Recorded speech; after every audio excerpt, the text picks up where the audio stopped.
রাজনীতি জীবনে আসার ভাবনাটা কিভাবে হলো, মানে কিভাবে তোমার রাজনৈতিক জার্নিটা শুরু হলো?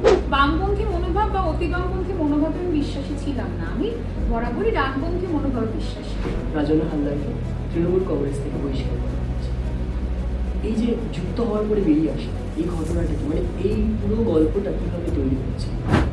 এর থেকে তো আরো বড় বড় অনেক ক্রাইম করে এখনো পর্যন্ত আমরা তো টিএমসিপি করতাম, টিএমসিপিতেই যুক্ত রয়েছে, তাদের তো সাসপেন্ড করা হয়নি কোনোদিন।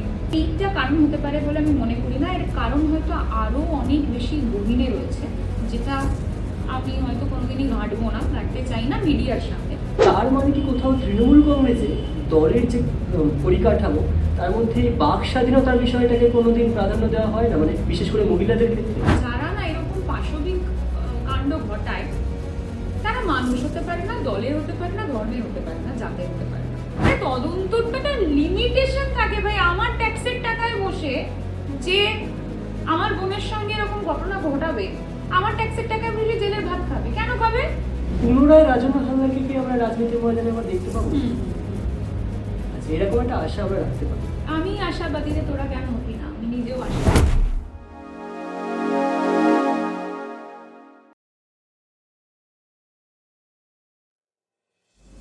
সালটা 2023। 21শে জুলাইয়ের মঞ্চ থেকে একজন তরুণী তখন স্লোগান দিয়েছিলেন, जुल्मी जब जब जुल्म करेगी सत्ता की हथियारों से, चप्पा चप्पा गूंज उठेगा ममता दीदी की नारों से, অভিষেক দা की नारों से। তখন তিনি হয়ে উঠলেন তৃণমূলের যুবনেত্রী। সেখান থেকেই তার রাজনীতির পথ চলা শুরু। তারপরে নানান সময়ে নানানভাবে তাকে দেখা গিয়েছে রাজনৈতিক মিছিলে, রাজনৈতিক সভায় অথবা রাজনৈতিক ক্যাম্পেইনে সম্মুখ সমরে দাঁড়িয়ে নেতৃত্ব দিতে। আবার কখনো কখনো তাকে পড়তে হয়েছে এই রাজনীতির বিভিন্ন কন্ট্রোভার্সির সম্মুখে। আলাদা করে পরিচয় দেওয়ার তার প্রয়োজন পড়বে না। আজকে আমাদের এক্সক্লুসিভ ইন্টারভিউতে আমাদের সাথে রয়েছে রাজনা দি। আপনাকে অনেক ধন্যবাদ আমাদের আহ্বানে সাড়া দেওয়ার জন্য এবং আমাদের সাথে সহযোগিতা করার জন্য। আমাদের টিম মিডিয়াভার্সের ইন্টারভিউ সেশন ইন্টারভার্সে আপনাকে স্বাগত। রাজনীতি জীবনে আসার ভাবনাটা কিভাবে হলো, মানে কিভাবে তোমার রাজনৈতিক জার্নিটা শুরু হলো? এবার আমরা এই বিষয়টা একটু জানতে চাই।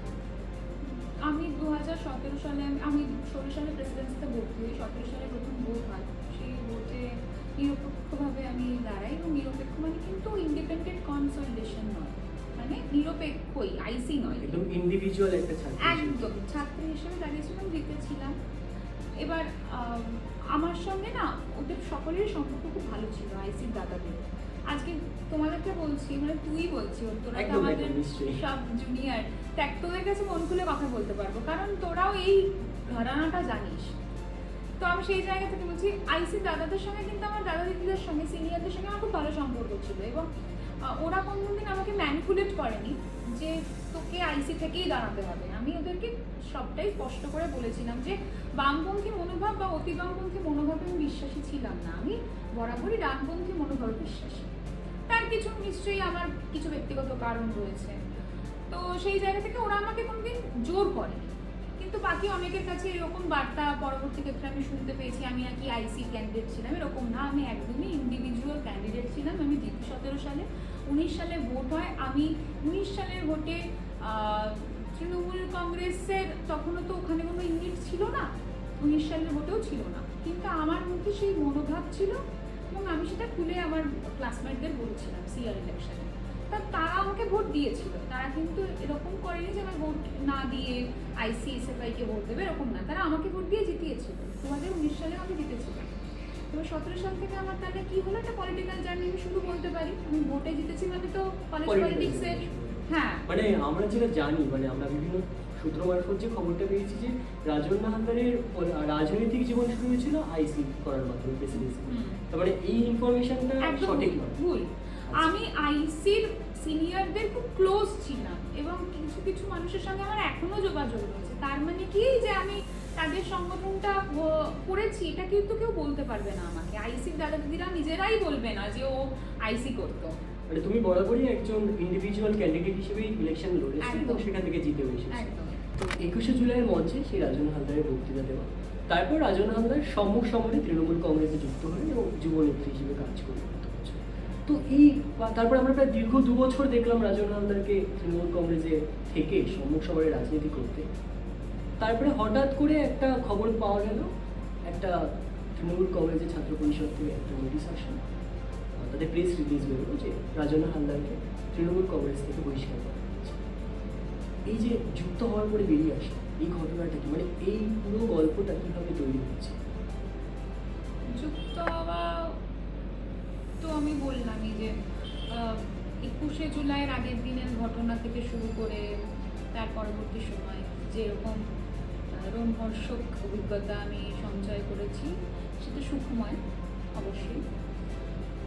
তবে হ্যাঁ, অনেক কিছু জানতে পেরেছি, শিখতে পেরেছি। পলিটিক্স থেকে অনেক কিছু শেখা যায়, প্রতিনিয়ত আমরা শিখি। আমি 20শে জুলাইয়ের ঘটনাটা একটু বললাম, সেটা তো তোমরা শুনলে। আর এই যে সাসপেনশনের ব্যাপারটা না আমি আমার কাছে খুব অদ্ভুত লেগেছে। যে কারণটা কথা বলা হয়েছে একটা শর্ট ফিল্ম রিলিজের জন্য, আমার কাছে মনে হয়েছে এটা খুব তুচ্ছ কারণ। এটার কারণে কাউকে সাসপেন্ড করা যায় না। কারণ যারা বড় বড় নেতৃত্বরা, শ্রদ্ধেয় নেতৃত্বরা জেল খাটছে, টাকা তুলছে, খুন করছে, রেপের সঙ্গে যুক্ত রয়েছে,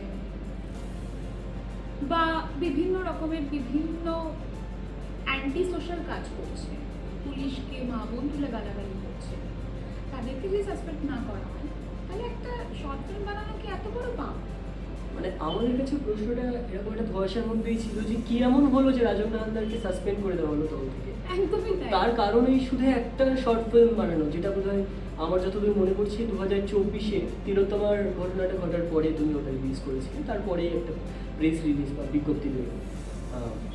তো তারপরে হঠাৎ করে সাসপেন্ড হয়ে গেলে এই বিষয়টা তোমাকে কতটা আঘাত দিয়েছিল, মানে এরপরে তোমার অভিজ্ঞতা কী ছিল?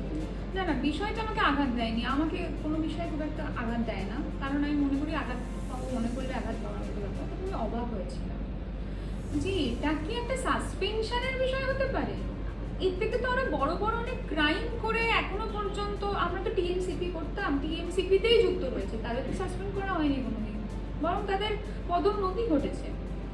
তো এটা সাসপেনশনের বিষয় ছিল, এইটা কারণ হতে পারে বলে আমি মনে করি না। এর কারণ হয়তো আরও অনেক বেশি গভীরে রয়েছে, যেটা আমি হয়তো কোনোদিনই ঘাঁটবো না, ঘাঁটতে চাই না মিডিয়ার সামনে। বাকি ব্যক্তিগত স্তরে আমি অবশ্যই আমার যারা বন্ধু বান্ধব শুভাকাঙ্ক্ষী এখনও তৃণমূল করে তারা আমাকে বলেছে, আমি তাদেরকে বলেছি, সেই বিষয়টা তো অবশ্যই রয়েছে। এই যে রাজনা হালদার এতদিন ধরে রাজনীতি করলো এবং মানে ডেডিকেটেডলি রাজনীতিটা করলো, তৃণমূল কংগ্রেসটা ডেডিকেটেডলি করলো, ভোটের সময় আমরা দেখেছি লোকসভা নির্বাচনের সময়, তো তারপরে একটা শর্ট ফিল্মের ভিত্তিতে তাকে সাসপেন্ড করে দেওয়া হলো। তার মানে কি কোথাও তৃণমূল কংগ্রেসে দলের যে পরিকাঠামো তার মধ্যে বাক স্বাধীনতার বিষয়টাকে কোনোদিন প্রাধান্য দেওয়া হয় না? মানে বিশেষ করে মহিলাদের ক্ষেত্রে তারা তাদের স্বাচ্ছন্দ্যের কাজ বা পছন্দের কাজ করতে পারবে না, বা তাদের যদি মনে হয় যে দলের কোনো জিনিস ভুল হচ্ছে সেই ক্রিটিসিজম করা তাদের কোনো অধিকার নেই। এইটা কি তাহলে তাদের পরিকাঠামো? তোমার কি বলতে? আমি তো চাইনি যে এইটা প্রতিষ্ঠিত হোক। দেখ, এটা কি কেউ চাইবে? যে তার পরিবারকে ভালোবাসে সে কি চাইবে পরিবারের নাম বদনাম হোক? চাইবে না। তাই সে তো বলবে পরিবারকে, পরিবারের অন্দরমহলে গিয়ে।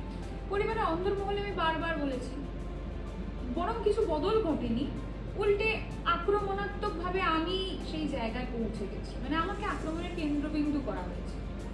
তাই আমি বাইরে বলেছি, আমাকে যে আমি পরিবার মানি, আমাকে যদি পরিবারের কেউ না মানা হয় তাহলে আমি কেন দীর্ঘদিন সেই পরিবারের হাত ধরে থাকবো?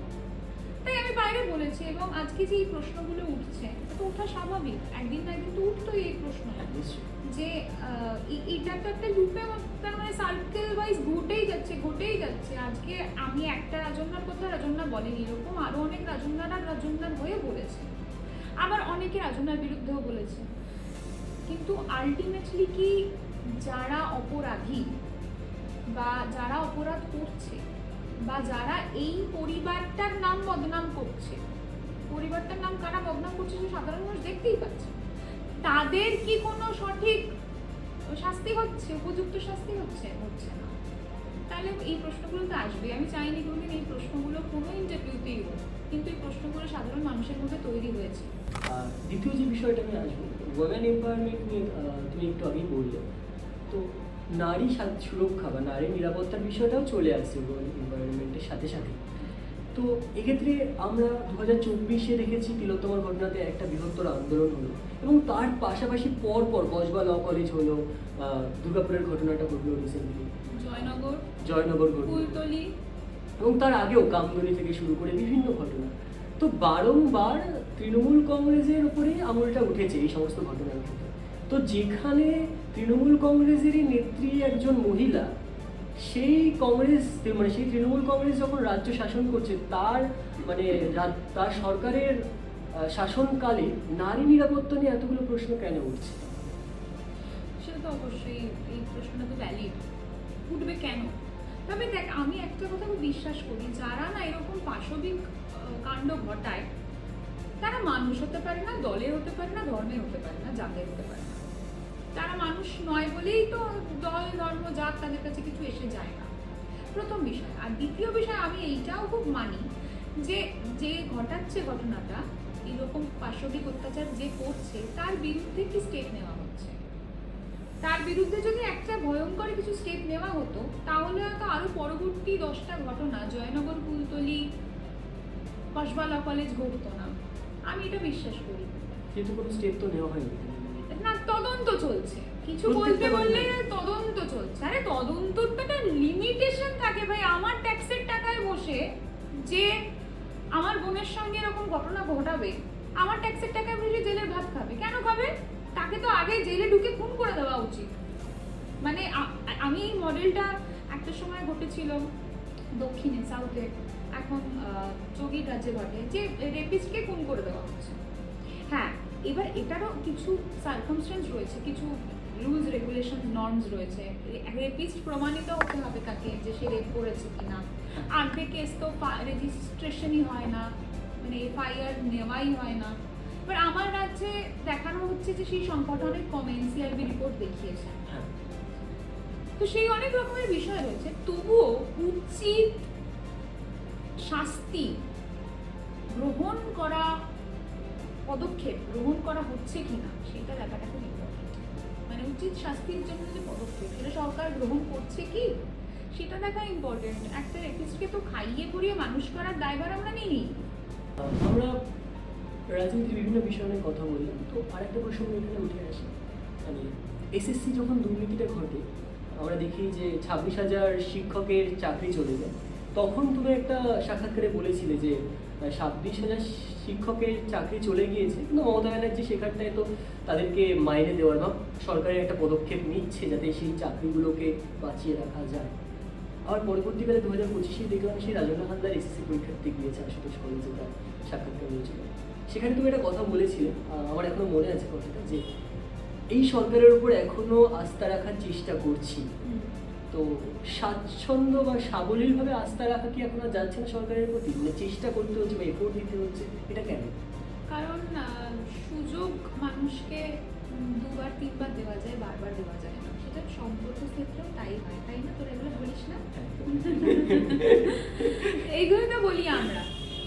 তো কতবার সুযোগ দেওয়া যায়? যে 26,000-এর চাকরি চলে গেল, সেই 26,000-এর তো ওটা প্রাপ্য চাকরি ছিল। কষ্ট করে খেটে চাকরি, পরীক্ষা দিয়ে চাকরি পেয়েছে ভাই। খেটে পড়তে হয়, পড়াশোনা করতে হয়। আমি পরীক্ষার আগের 1 সপ্তাহ পড়াশোনা করে পরীক্ষা দিতে গেছিলাম। তাই আমি পাবো কি না পাবো সেটা আমি পরের বিষয়, আমার কথা পরে আসছে। তো প্রথমবার যখন দিদি আস্থা দিয়েছিল, আস্থা জুগিয়েছিলেন যে তাদেরকে মাইনে দেওয়া হবে, তো খুব ভালো কথা। দিদি আস্থা জুগিয়েছিলেন কখন? এটা তো এই বছরে হলো, যখন যে তাদের যখন চাকরি চলে গেলনি, মানে সুপ্রিম কোর্টও অর্ডার দিল যে যতক্ষণ না রাজ্য এটা করবে, অযোগ্যদের লিস্ট বার করবে, ততক্ষণ পর্যন্ত চাকরি সবার চলে গেল। তো এই বছর রিসেন্ট ঘটনা। আমি যে প্রসঙ্গে বলেছিলাম আমার এখনো মনে আছে, যে আমি বলেছিলাম এদের তো কেস চলছে, তো এটা জন্য আমার দিদির প্রতি ভরসা রাখা উচিত, দিদি নিশ্চয়ই কিছু একটা সমাধান করবে, বার করবে। কেন বলেছিলাম যে এই ভারটা তো রাজ্যের উপর দেওয়া হয়েছিল, যে অযোগ্য লিস্টটা রাজ্য দিই কোর্টকে, তাহলে শুধু অযোগ্যদের চাকরি চলে যাবে, যারা যোগ্য, যারা সত্যিকারের চাকরিটা পেয়েছে তাদেরগুলো ইনট্যাক্ট থাকবে।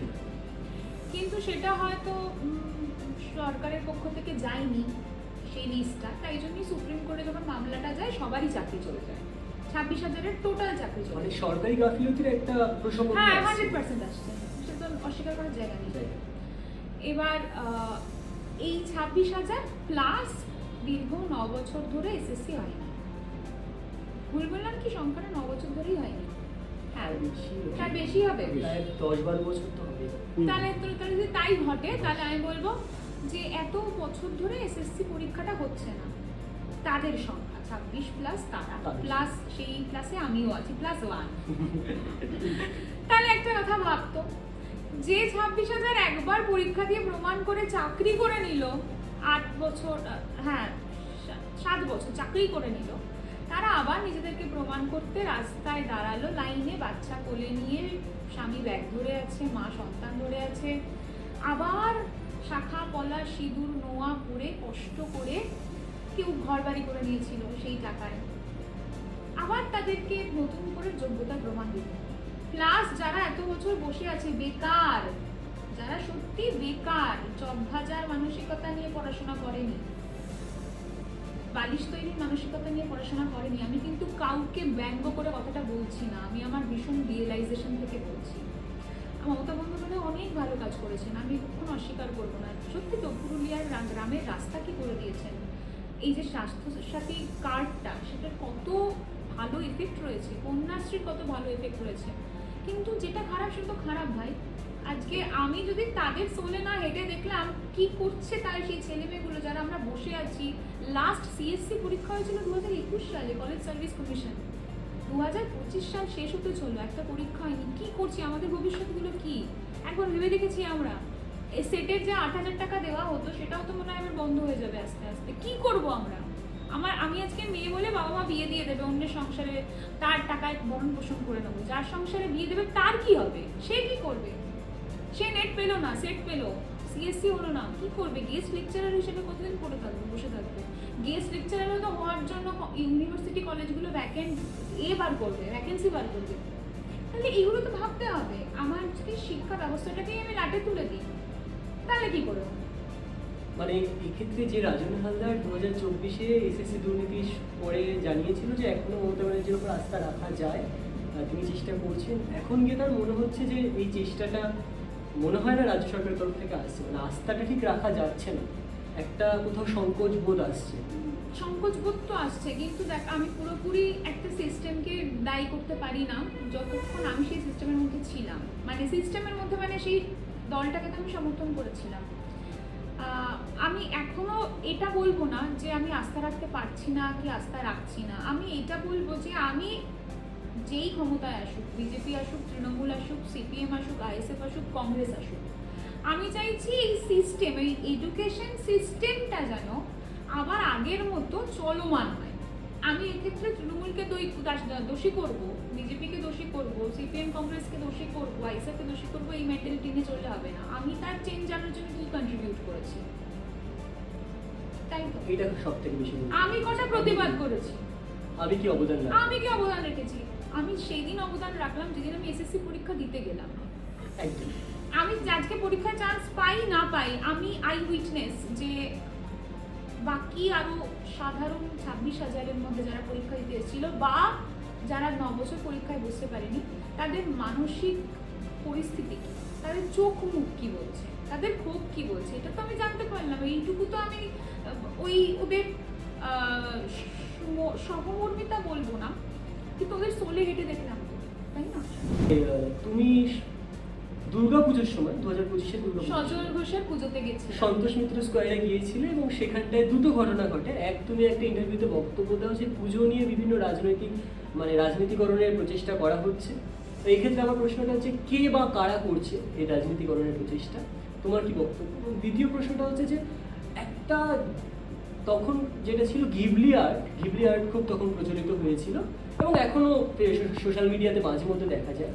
তো তোমার এবং সজল ঘোষের একটা ঘিবলি আর্ট একসাথে বসে মদ্যপান করছে, সেটা ফেসবুকে একজন প্রচার করে, পোস্ট করে বিভিন্ন রকম মন্তব্য করে এবং তুমি সেটাকে শেয়ার করে তার তোমার কাউন্টার মন্তব্যটা করেছিলে। এই ঘটনাটার মানে আসল সত্যিটা কি, মানে প্রেক্ষাপটটা কি, এবং মানে কেন বারবার তোমার উপরে এইরকম আক্রমণ নিয়ে আনা হচ্ছে, তোমার কি মনে হয়? দেখ আমার উপরে আক্রমণ আনা হচ্ছে কি আমি মনে করি না। যারা করছে তাদের আক্রমণাত্মক মানসিকতা। আমার জায়গায় আরো 5টা মেয়ের ওপরও তারা করছে, দেখ এটা হয়তো তোরা খুঁজতে পাবি। আরো 5টা মেয়েকে তারা হয়তো ফিজিক্যালি অ্যাবিউজ করে, আমাকে তো নয় মেন্টালি অ্যাবিউজ করছে, আমার নয় একটু স্লাট শেমিং করলো। মানে এখন ব্যাপারটা কতটা ক্যাজুয়ালাইজেশনের জায়গায় এসে গেছে, বাবা আমাকে না হয় স্লাট শেমিং করলো। তার ভাব আমি এই কথাটা বলছি, আর 5টা মেয়ে বলতে পারছে না। আমি সেই জায়গাটা বলছি, এদেরকে তৃণমূল থেকে ঠাঁটিয়ে চড় মেরে বার করে দেওয়া উচিত। যদি তৃণমূল কংগ্রেসের কোনো শিক্ষা থাকে, যদি মায়ের প্রকৃত শিক্ষা থাকে, মা তো আগে সন্তানকে চড় মারবে উচিত। যাই হোক, চড় মারামারি নয়, আবার অতি বামরা বলবে আবার মানবাধিকার। এই প্রসঙ্গে আমরা আসবো ভাবতে। কিন্তু দেখ সত্যি তো একটা পুজো এখন কিরকম ভাবে নেতার পুজো হয়ে যায়, পুজো আর মা দুর্গার পুজো থাকে না। বলা হয় অমুকের পুজোতে যাচ্ছে, বিজেপির পুজো, তৃণমূলের পুজো, সিপিএম নেহার পুজো পুজোতে খুব একটা বিশ্বাসী নয় বলে ওদের পুজোটা এখনো বলা হয়েছে। এই যে শ্রীভূমি বল, দক্ষিণ পাড়া বল, দমদম বল, একডালিয়া, এগুলো ছোটবেলায় আমরা কি হিসাবে দেখতে যেতাম? একডালিয়ার ঠাকুরটা দেখতে বা চেতলার ঠাকুরটা দেখতে যেতাম। এখন তো নেতাদের নাম ধরে বলা হয় যে অমুকের ঠাকুরটা দেখতে যাবো, তমুকের ঠাকুরটা দেখতে যাবো। তো এইটা একটা সত্যি তো হওয়ার মতো বিষয় নয়। এটা ছোটবেলায় সন্তোষ মিত্র স্কোয়ারে নিশ্চয়ই এটা সজলদা খুব মজা করে সেদিন বলছিল, আমার খুব ভালো লাগছিল যে ও হয়তো তখন ওর মা বাবার ঠাকুরদার দিদিমা দাদুর হাত ধরে এসছে, এখন পরের হাত ধরে দেখতে এসছে। তো যাই হোক, এই যে মজাটা, তো অবশ্যই রাজনৈতিক সৌজন্য কোথাও না কোথাও গিয়ে হারিয়ে যাচ্ছে ভাই। কলেজ লেভেল থেকে হারিয়ে যাচ্ছে, রুট লেভেল থেকে হারিয়ে যাচ্ছে। তুই সিপিএম করিস, তুই তৃণমূল করিস, রুট দেখবো না তোর, একসঙ্গে বসে খাওয়া দাওয়া বন্ধ। আরে সেটা রাজনীতি নয়। তুই সিপিএম করিস, তোর আদর্শে এটা ভুল হচ্ছে, তুই তৃণমূল করিস, তোর আদর্শে এইটা ভুল, তুই ভুল নোস। তুই সেই আদর্শকে ফলো করতে পারিস, কিন্তু তোর এটা ভুল হচ্ছে কোথাও, তোকে এটা স্বীকার করতে হবে তোর ভুল হচ্ছে। আরে হবে সিপিএম তৃণমূল করলে মারামারিও হবে, কিন্তু পরের দিন মারামারির পরও পরের দিন আয় ভাই যা হয়ে গেছে চল বসি আমরা একসঙ্গে আড্ডা মারি, সৌজন সেটা নেই। আর যে মদ খাওয়ার ছবিটা যেরকম ভাবে তৈরি করে তুলে পাঠানো হয়েছিল, তারও মেয়ে আছে যিনি এটা করেছেন। আর কর্মফল তো বাপকে ছাড়ে নাই শুনেছি, আমি দেখতেও পাচ্ছি হাতে নাতে সেটা। তার মেয়েকে নিয়েও একদিন কেউ না কেউ ওটা বানাবে, আমি আশাবাদী। আমি চাই না সেটা হোক, আমি সেই সংস্কৃতি বাংলার দেখতে চাই না যেখানে অন্যের মেয়েকে নিয়ে কেউ এরকম ছবি বানাক।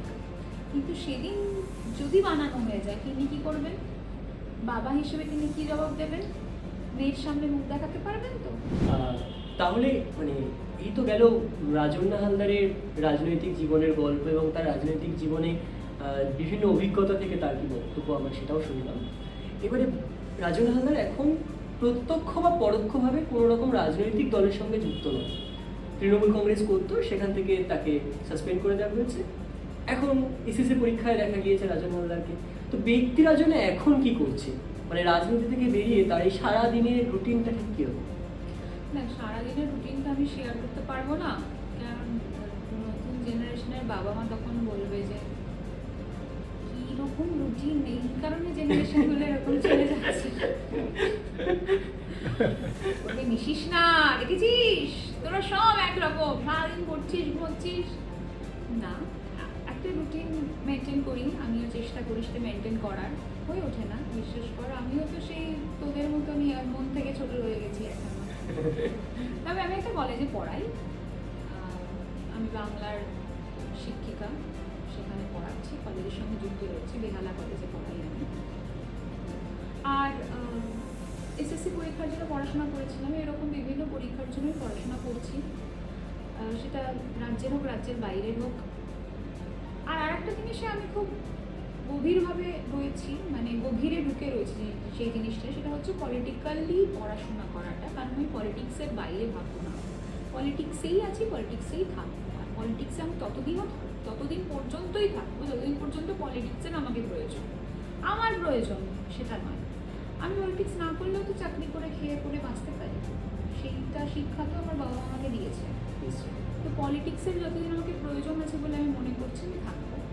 আর সেটারই জার্নি চলছে, সেটারই যাত্রা চলছে, এইটাই আচ্ছা, এক্ষেত্রে প্রথমে তোমাকে অনেক শুভেচ্ছা ও অভিনন্দন, তুমি এখন কলেজে পড়াচ্ছ, এটা সত্যি জেনে আবার ভালো লাগলো। এবং দ্বিতীয় যে প্রসঙ্গটা তুমি বললে, পলিটিক্সে তুমি থাকছো, পলিটিক্স নিয়ে পড়াশোনা করছো, যদিও বা মানে তুমি পলিটিক্স করে এসেছো তার আগে দীর্ঘদিন, তো পলিটিক্যাল একটা প্র্যাকটিক্যাল নলেজও তোমার রয়েছে।